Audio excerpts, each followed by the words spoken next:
যশোরের অভয়নগরে কৃষক দল নেতা হত্যার জেরে 18টি বাড়িঘরে আগুন, লুটপাট, সর্বস্ব হারিয়ে দিশেহারা পরিবারগুলো। তদন্ত করছে পুলিশ। মার্ডার হওয়ার পরে আমাদের এই নিরীহ লোকদের আগুন ধরিয়ে দিয়েছে। তিনটে চারটে বাইসাইকেল ছিল, সব পুড়ে শেষ হয়ে গেছে। আগুন জ্বালিয়ে দেওয়ার ঘটনায় জড়িত রয়েছে তাদেরকে আমরা শনাক্তের চেষ্টা চালাচ্ছি, তাদেরকে গ্রেফতারের চেষ্টা অব্যাহত রয়েছে।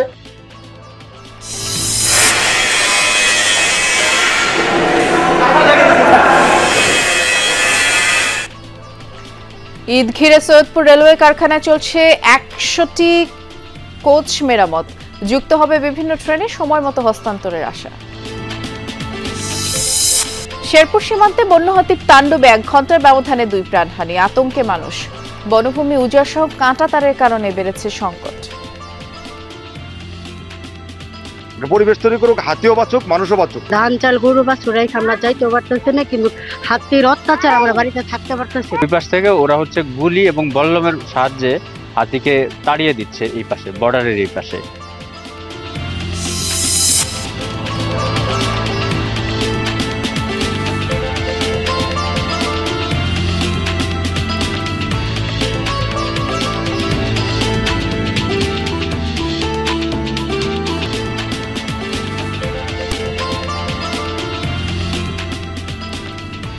শুভেচ্ছা, আমন্ত্রণ সংবাদ সারা দেশে। নুসরাত বৃষ্টির সাথে আছি। শিরোনামগুলো শুনছিলেন, যেমনটি জানালাম প্রথম শিরোনামে। যশোরের অভয়নগরে কৃষক দল নেতার হত্যাকাণ্ডকে কেন্দ্র করে 18টি বাড়িঘরে আগুন এবং লুটপাটের ঘটনা ঘটেছে। ক্ষোভের আগুনে পুড়ে ছাই পরিবারগুলোর সর্বস্ব। ভুক্তভোগীদের দাবি, ঘটনার সাথে জড়িত না থাকার পরও বাড়িঘরে আগুন দেওয়া হয়। এই হত্যার ঘটনায় এখনো কোনো মামলা হয়নি।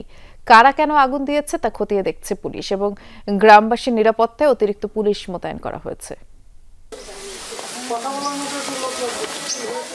দোচালা টিনের এই ঘরে এক ছেলে নিয়ে বাস ছিল যশোর অভয়নগরের মহিতুল স্মৃতি বিশ্বাস দম্পতির। গেল বৃহস্পতিবার রাতের আধারে তাদের বসত ঘরে চালানো হয় হামলা। প্রাণ বাঁচাতে পাশের একটি বিলে আশ্রয় নেয় পরিবারটি। ফিরে এসে দেখে আগুনে পুড়ে শেষ সবই। হামলা চালালে দেখলাম, পালাই চলে গেলাম। ফিরে এসে দেখি আমার গাড়ি আগুন জ্বলছে। ঘরে তিনটে চারটে বাইসাইকেল ছিল, সব পুড়ে শেষ হয়ে গেছে। শোনা দেনা সব। শুধু এই দম্পতি নয়, একই রাতে এই গ্রামের অন্তত 18টি বাড়িঘরে আগুন দেয়া হয়। এর আগে চলে ভাঙচুর, লুটপাট। ভুক্তভোগীদের দাবি, এই অগ্নিসংযোগের নেপথ্যে রয়েছে কৃষক দল নেতার হত্যাকাণ্ড। ওই রাতেই মাছের ঘেরের লিজ নিয়ে আলোচনার জন্য নোয়াপাড়া পৌর কৃষক দল সভাপতি তরিকুল ইসলাম সর্দারকে ডেকে নিয়ে যাওয়া হয় পিল্টু বিশ্বাস নামের এক ঘের ব্যবসায়ীর বাড়িতে। সেখানে বাকবিতণ্ডার এক পর্যায়ে তরিকুলকে কুপিয়ে ও গুলি করে হত্যা করা হয়। এরই জেরে পিল্টু বিশ্বাস সহ প্রতিবেশীদের বসতঘরে আগুন দেয় তরিকুলের সমর্থকরা। দাবি ভুক্তভোগীদের, সবকিছু নিয়ে পালাবো, এমন সময় আগুন ধরাই দিছিল, এই কারণে আমরা কোনো জায়গায় যেতে পারিনি। পিল্টুদের বাড়ি মার্ডার হয়েছে, এটা হচ্ছে বিএমপির নেতা। আর কি মার্ডার হওয়ার পরে আমাদের এই নিরীহ লোকদের আগুন ধরিয়ে দিয়েছে। যারা মারিয়ে গেছে তারই গে দর, কিন্তু আমরা যে সাধারণ মানুষ, আমাকে ঘরে আগুন লাগাছে কেন? হত্যার পর পলাতক পিল্টু বিশ্বাস। এই ঘটনায় কেউ আটক হয়নি। পুলিশ বসতঘরে আগুনের বিষয়টি খতিয়ে দেখছে। এই ঘটনায় যারা এই হত্যাকাণ্ডের সাথে এবং এই আগুন জ্বালিয়ে দেওয়ার ঘটনায় জড়িত রয়েছে তাদেরকে আমরা শনাক্তের চেষ্টা চালাচ্ছি, তাদেরকে গ্রেফতারের চেষ্টা অব্যাহত রয়েছে। ক্ষতিগ্রস্ত এলাকা পরিদর্শন করেছে আইন শৃঙ্খলা বাহিনী ও বিভিন্ন দলের নেতাকর্মীরা। মোতায়েন করা হয় অতিরিক্ত পুলিশ। হুমায়ুন রশিদ, যমুনা নিউজ। বাংলাদেশকে কোনোভাবেই সিকিম হতে দেয়া যাবে না, তাহলে গণ অভ্যুত্থানে শহীদদের রক্তের সাথে বেইমানি করা হবে বলে মন্তব্য করেছেন এবি পার্টির সাধারণ সম্পাদক ব্যারিস্টার আসাদুজ্জামান ফুয়াদ। শুক্রবার বিকেলে সিরাজগঞ্জের শাহজাদপুরে নতুন সদস্যদের যোগদান ও জনসভায় অংশ নেন তিনি। বলেন, অন্তর্বর্তীকালীন সরকারের যে কোনো সিদ্ধান্তে আনুগত্যশীল থাকা সশস্ত্র বাহিনীর দায়িত্ব, কিন্তু সেসব বিষয়ে দ্বিমত পোষণ করে রাজনৈতিক বক্তব্য দেয়া হচ্ছে। জনসভায় শতাধিক মানুষ এবি পার্টিতে যোগদান করেন। অন্তর্বর্তীকালীন সরকার অথবা যে কোনো বেসামরিক সরকারের সিদ্ধান্তের প্রতি আনুগত্যশীল থাকা হচ্ছে বাংলাদেশের প্রত্যেকটা ফোর্সের অ্যাবসলিউট রেসপন্সিবিলিটি এন্ড অব্লিগেশন। রাজধানীর বাংলা মোটরে এনসিপির কার্যালয়ে সমসাময়িক পরিস্থিতি নিয়ে কথা বলছেন দলের আহ্বায়ক নাহিদ ইসলাম। সরাসরি যাচ্ছে। রাজনৈতিকভাবে সকল পক্ষের সাথে আলোচনা করে একটা সমাধানের দিকে যাবেন। আমরা মনে করি যে জুলাই ঘোষণাপত্রের যেই নির্ধারিত সময় দেওয়া হয়েছিল সময় কিন্তু আগাচ্ছে, ফলে নির্ধারিত সময়ের মধ্যে জুলাই ঘোষণাপত্র প্রদানের ব্যবস্থা করা উচিত এবং বিচার, সংস্কার এবং নির্বাচন এই তিনটিরই রোডম্যাপ একসাথে প্রকাশ করা উচিত। তাহলে জনমনে এবং সকল রাজনৈতিক দলগুলোর মধ্যে এক ধরনের স্বস্তি তৈরি হবে, আস্থার জায়গা তৈরি হবে। ফলে আমাদের অন্তর্বর্তী সরকারের প্রতি আহ্বান, জুলাই ঘোষণাপত্র এবং বিচার, সংস্কার এবং নির্বাচনের রোডম্যাপ একত্রে ঘোষণা করা এবং সব পক্ষের সাথে আলোচনা করে একটা সুষ্ঠু সমাধানের দিকে যাওয়া। পাশাপাশি রাজনৈতিক দলগুলো এবং আমাদের জনগণের প্রত্যেকেরই আসলে দায়িত্বশীল আচরণ করতে হবে। বাংলাদেশের বর্তমান পরিস্থিতি, জাতীয় নিরাপত্তা এবং ভবিষ্যৎ গণতান্ত্রিক বাংলাদেশের কথা ভেবে সকলেই সেই দায়িত্বশীল আচরণ করব আমরা এবং একটা আলাপ আলোচনার মধ্যে দিয়ে সমাধানের দিকে যাব, সেটা আমাদের প্রত্যাশা। দ্বিতীয় আরেকটি বিষয় হচ্ছে সেনাবাহিনীর পক্ষ থেকে 626 জনের একটা তালিকা, যেটা আমরা ধরে শুনে আসছিলাম, সেই তালিকা প্রকাশ করা হয়েছে। এই তালিকাটা যদি আরো আগে প্রকাশ করা হইতো, এটা তো আসলে 8ই আগস্ট বা আগস্ট মাসেরই ঘটনা, তাহলে আসলে জনমনে কিন্তু কোনো ধরনের সন্দেহ এবং শঙ্কা তৈরি হতো না এবং প্রতিষ্ঠানের বিরুদ্ধে কেউ কথা বলার সুযোগ পেত না। সেনাবাহিনী আমাদের দেশের সার্বভৌমত্বের প্রতীক। আমরা চাই যে এবং সেনাবাহিনী এই গণ অভ্যুত্থান এবং পরবর্তী সময়ে যে ভূমিকা পালন করতেছে সেটা অবশ্যই গুরুত্বপূর্ণ। কিন্তু একই সাথে আমাদের রাজনৈতিক ইতিহাসে আমরা বিভিন্ন সময় দেখেছি সেনাবাহিনীর সাথে রাজনীতির একটা সম্পর্ক কখনো কখনো তৈরি হয়। আমরা 1/11-এর ঘটনা জানি। এই সকল ঘটনা কিন্তু আমাদের গণতন্ত্রের জন্য, আমাদের রাষ্ট্রের জন্য এবং আমাদের সেনাবাহিনী প্রতিষ্ঠান হিসেবে কারোর জন্য কিন্তু কখনোই ভালো ফলাফল নিয়ে আসেনি। ফলে সেই বিষয়টা যাতে আমরা সকলেই বিবেচনা করি, যার যেটা কাজ, যার যেটা দায়িত্ব, সেটাই যাতে সে পালন করে। আমরা বিগত আমলে রাষ্ট্রের বিভিন্ন প্রতিষ্ঠানের বিরুদ্ধে বিভিন্ন প্রতিষ্ঠানকে দলীয়করণ করা হয়েছে। আমলাতন্ত্র, পুলিশ, সেনাবাহিনী এবং নানা ধরনের তাদেরকে যে মানবতা বিরোধী কাজের অভিযোগও তাদের বিরুদ্ধে রয়েছে। ফলে প্রত্যেকটা প্রতিষ্ঠানই এই সময়টা এসে একটা বিচারের মধ্য দিয়ে যারা অভিযুক্ত তাদেরকে শায়েস্তা করবে এবং প্রতিষ্ঠানগুলোকে রাষ্ট্রীয় জনগণের প্রতিষ্ঠান হিসেবে পুনঃপ্রতিষ্ঠা করবে, এটাই আমাদের প্রত্যাশা। গুমের অভিযোগ যাদের বিরুদ্ধে রয়েছে, যে সকল সেনা অফিসারের বিরুদ্ধে রয়েছে, তাদের মধ্যে অনেকেই গ্রেফতার হয়নি বা তাদের অবস্থা এখন কি সেই বিষয়ে আমরা কিন্তু জানি। ফলে এই বিষয়গুলো সুস্পষ্ট করলে সেনাবাহিনী প্রতিষ্ঠান হিসেবে বেশি জনগণের আস্থার জায়গাটা পাবে। সরাসরি দেখাচ্ছিলাম, যুব শক্তি কখনো ক্ষমতায় টিকে থাকার হাতিয়ার হিসেবে ব্যবহৃত হবে না বলেছেন সংগঠনের নেতারা। সকালে জাতীয় স্মৃতিসৌধে শহীদদের প্রতি শ্রদ্ধা নিবেদন করেন জাতীয় যুব শক্তির নেতা কর্মীরা। এ সময় দ্রুত জুলাই ঘোষণাপত্র দিতে সরকারের প্রতি আহ্বান জানান তারা, নতুবা আন্দোলন চালিয়ে যাওয়ার হুঁশিয়ারি দেন। সংগঠনের মুখ্য সংগঠক ও সিনিয়র যুগ্ম সদস্য সচিব বলেছেন, ভিন্ন মাত্রার শক্তি হিসেবে আত্মপ্রকাশের চেষ্টা করছে এনসিপির অঙ্গ সংগঠন জাতীয় যুব শক্তি। প্রত্যেক রাজনৈতিক দল তাদের যুব সংগঠনগুলোকে তারা ক্ষমতায় টিকে থাকার একটি হাতিয়ার হিসেবে তারা ব্যবহার করে। সেই জায়গা থেকে জাতীয় নাগরিক পার্টি এনসিপির অঙ্গ সংগঠন হিসেবে জাতীয় যুব শক্তি সেই জায়গা থেকে অবশ্যই একটি ভিন্নধর্মী একটি অবস্থান তারা গ্রহণ করেছেন।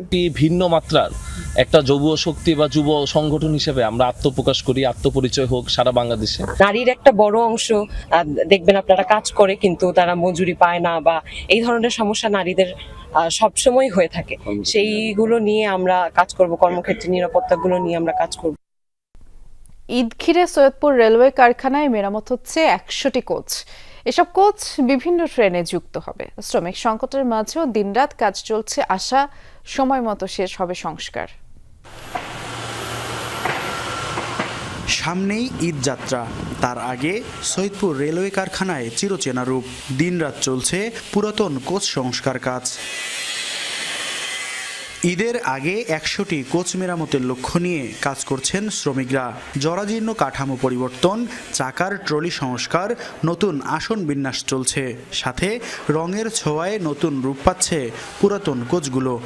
জনসাধারণের উৎকৃষ্ট মানের সেবা প্রদান করার লক্ষ্যে আমরা ঊর্ধ্বতন কর্তৃপক্ষ সহ মাঠ পর্যায়ে যারা আছি আমরা নিরলস পরিশ্রম করে যাচ্ছি। আমরা অতিরিক্ত চাপ নিয়ে এবং স্বল্প সংখ্যক কর্মচারী নিয়ে আমরা আমাদের রেলের যে পর্যাপ্ত আউটটার্ন, সেই আউটটার্নটাকে লক্ষ্যমাত্রা পূরণের জন্য কাজ করে চলেছি। সবসময় ঈদের আগে আমাদের একটু চাপ থাকে, আমরা সর্বোচ্চ খুশি মনে এই চাপটাকে অবশ্যই সামাল দিয়ে আমরা রেলকে সেবার উন্নত শিখরে অবশ্যই পৌঁছে দেওয়ার চেষ্টা করি। ঈদের সময়ে বিভিন্ন ট্রেনে যুক্ত হবে এসব বগি, তবে শ্রমিক সংকট কারখানায় তবুও থেমে নেই কর্মচাঞ্চল্য। যে যার মতো কাজ এগিয়ে নিচ্ছেন, দম ফেলার জন্য ফুসরত নেই কারো। ঈদ উল আজহা উপলক্ষে আমাদের 100টি কোচ লক্ষ্যমাত্রা ছিল আউটটার্ন দেবার। আমরা ইতিমধ্যে 95টি কোচ আউটটার্ন দিতে পেরেছি, বাকিগুলো আমরা দিয়ে দেব। কারখানা সংশ্লিষ্টদের আশা, নির্ধারিত সময়ে শেষ হবে মেরামত, হস্তান্তর করা হবে রেলওয়ে বিভাগে। আমরা জনবলের ঘাটতি থাকা সত্ত্বেও কোচ আউটটার্ন দিতে সক্ষম হচ্ছে, কারণ আমরা প্রায় 210 জন আমরা এখানে অস্থায়ী শ্রমিক নিয়েছি, যাদের দিয়ে আমাদের কাজ মোটামুটি চালিয়ে নেওয়া সম্ভব হচ্ছে। রেলপথে যাত্রীদের ঈদ যাত্রা স্বস্তিদায়ক হবে বলেও আশা সংশ্লিষ্টদের। মাহমুদ রাফিন, যমুনা নিউজ, নীলফামারী। শেরপুর সীমান্তে বেপরোয়া বন্য হাতির দল। সম্প্রতি গজনী বিটের দরবেশতলা এবং গজনী অবকাশ এলাকায় 1 ঘন্টার ব্যবধানে হাতির আক্রমণে 2 জনের প্রাণহানি হয়। আর সেই সাথে ফসলের মাঠসহ মাঝে মধ্যেই তাণ্ডব চালাচ্ছে লোকালয় আর হাতির আতঙ্কে মানুষ। চোখের সামনে স্বামীর নিথর দেহ, নির্বাক স্ত্রী, থামছে না আহাজারি।